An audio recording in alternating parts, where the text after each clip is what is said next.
जय माँ दुर्गा चंद्र समान उज्जवल रूप है, जिनका मस्तक शोभित मुकुट चंद्र घंटा सिंह सवार कर क्रोध दिखाएं, असुरों को पल में नष्ट कराएं। दुष्ट नाशिनी करुणा की देवी माँ चंद्र घंटा सबकी सुखदाई। सब मिलकर प्रेम से बोलिए माँ चंद्र घंटा की जय। आप सभी को चैत्र नवरात्रि के तीसरे दिन की हार्दिक शुभकामनाएं। नवरात्रि में तृतीय तिथि के दिन माँ चंद्र घंटा की पूजा की जाती है। यह माँ दुर्गा का सौम्य और रौद्र दोनों ही रूपों का संगम है। माँ चंद्र घंटा के मस्तक पर अर्ध चंद्र सुशोभित है, जिससे इनका नाम चंद्र घंटा पड़ा और यह सिंह पर सवार है। माँ की 10 भुजाओं में माँ ने अस्त्र शस्त्र धारण किए हुए हैं। यह शत्रुओं के विनाश और भक्तों की रक्षा करने वाली देवी है।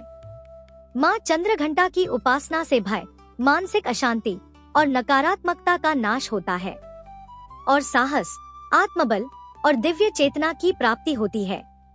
आइए प्रिय श्रोताओं, आज माँ चंद्र घंटा की पूजा विधि और कथा को विस्तार पूर्वक जानने से पहले माँ चंद्र घंटा की पूजा के शुभ मुहूर्त के बारे में जानते हैं।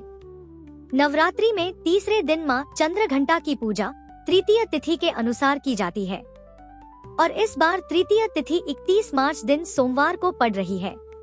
इसी दिन द्वितीय तिथि भी है।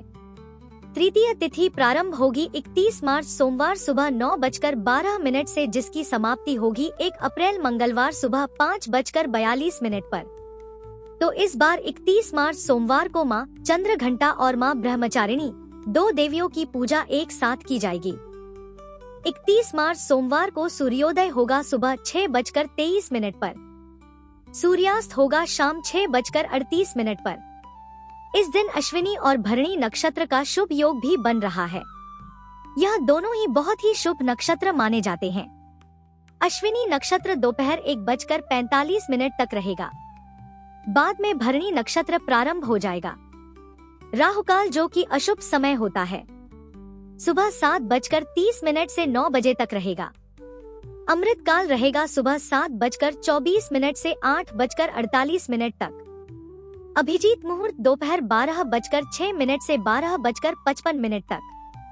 ब्रह्मा मुहूर्त का समय सुबह 4:46 से 5:34 तक रहेगा।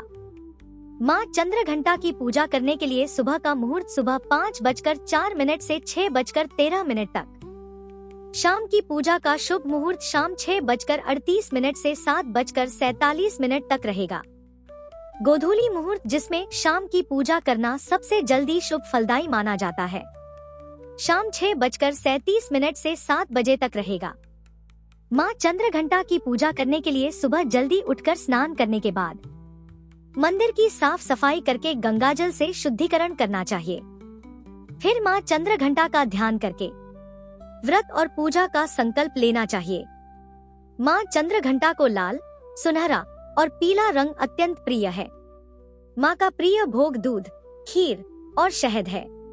तो माता के प्रिय रंगों का पूजन सामग्री में अधिक से अधिक प्रयोग करें और इसी तरह के वस्त्र धारण करके आपको माँ की पूजा भी करनी चाहिए। सबसे पहले शुद्ध घी और कपूर का दीपक जलाएं। फिर पीले और सफेद फूलों की माला माँ को अर्पित करें, या जो भी मौसमी फूल आपको मिल जाए वह आप माँ को समर्पित कर सकते हैं। हिंग चंद्र घंटाए स्वाहा मंत्र का 21 बार जाप करें। माँ के मंत्रों का जाप करने के साथ ही स्तुति पाठ करें। और अगर आपके पास रुद्राक्ष की माला है तो आप हर दिन नियम से नवरात्रि के दिनों में एक माला जाप भी माँ के बीज मंत्र के साथ कर सकते हैं। माँ चंद्र घंटा का ध्यान करके आपको रुद्राक्ष की माला से जप करना चाहिए। माँ चंद्र घंटा अपने सभी भक्तों के भय को दूर करने वाली है। घर से नकारात्मक ऊर्जा को दूर करने और भय से रक्षा करने के लिए मंदिर में पूजा करने के साथ साथ घर में कपूर और लौंग का धुआं करें और माँ चंद्र घंटा का ध्यान करें। फिर श्री दुर्गा सती के तीसरे दिन के अध्यायों का पाठ या श्रवण करें, कथा का पाठ करें और सबसे अंत में कपूर जलाकर आरती करें। माँ चंद्र घंटा का पूजन मंत्र है देवी चंद्र घंटाय नमः। प्रार्थना पिंडज प्रवरारूढ़ा चंडकोपास्त्र कैर्युता प्रसादम तनुते मह्यम चंद्र घंटेति विश्रुता। स्तुति या देवी सर्वभूतेषु मां चंद्र घंटा रूपेण संस्थिता। नमस्तस्य नमस्तस्य नमस्तस्य नमो नमः।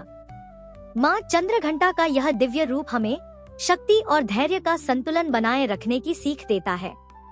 जीवन में कई बार डर, चिंताएं और बाधाएं आती हैं, लेकिन माँ चंद्रघंटा की कृपा से हम हर समस्या का सामना कर सकते हैं।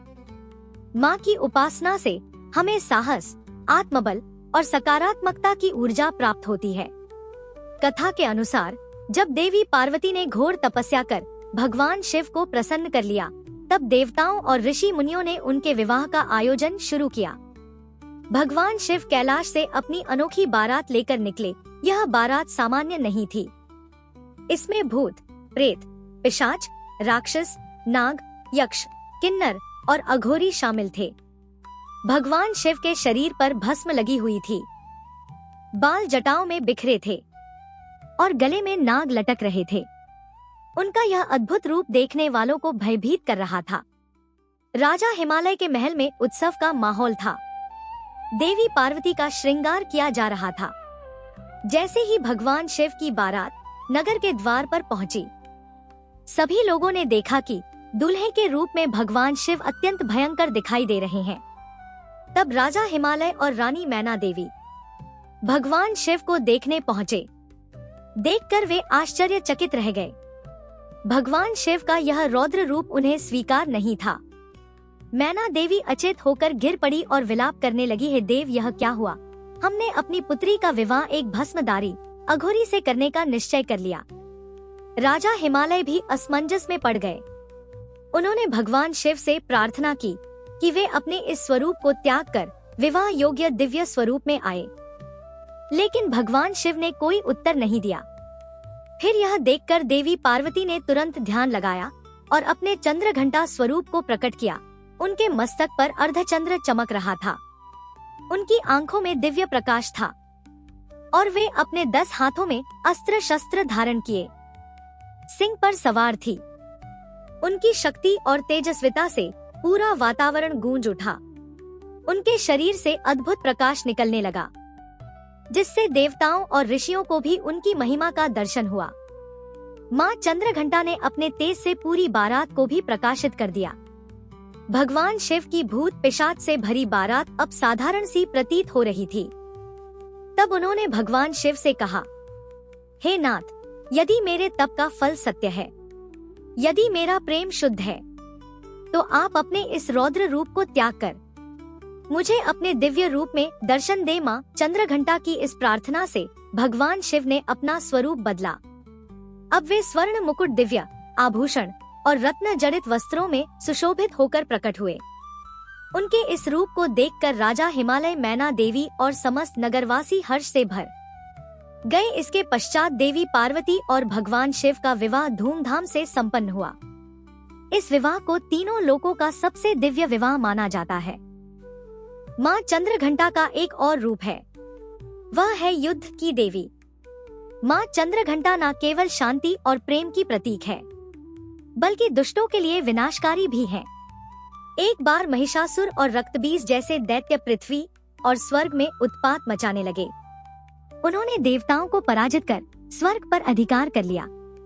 तब सभी देवताओं ने मिलकर माँ दुर्गा की उपासना की। माँ दुर्गा ने अपने चंद्रघंटा स्वरूप में प्रकट होकर युद्ध का बिगुल बजाया। उनके मस्तक पर घंटे के समान चंद्र था, जिससे उनके हर आक्रमण में शक्ति और प्रचंड होता बढ़ गई। माँ ने अपनी तलवार से महिषासुर की सेना का नाश कर दिया। उन्होंने रक्तबीज को अपने त्रिशूल से घायल किया, लेकिन उसकी रक्त बूंदों से और दैत्य उत्पन्न होने लगे। तब माँ ने अपना रौद्र रूप धारण कर रक्तबीज का सारा रक्त सोख लिया और उसका संहार कर दिया। इस प्रकार माँ चंद्रघंटा ने देवताओं को उनका अधिकार वापस दिलाया और भक्तों के लिए भयमुक्त संसार का निर्माण किया। माँ चंद्रघंटा का यह स्वरूप हमें दर्शाता है कि बुराई चाहे कितनी भी बड़ी हो, लेकिन सच्चाई और शक्ति के सामने नहीं टिक सकती। प्रत्येक व्यक्ति के अंदर शक्ति का एक स्रोत होता है, जिसे जागृत करने की जरूरत होती है और जागृत करने के लिए जरूरी है माँ चंद्रघंटा की श्रद्धा और भक्ति पूर्वक पूजा आराधना।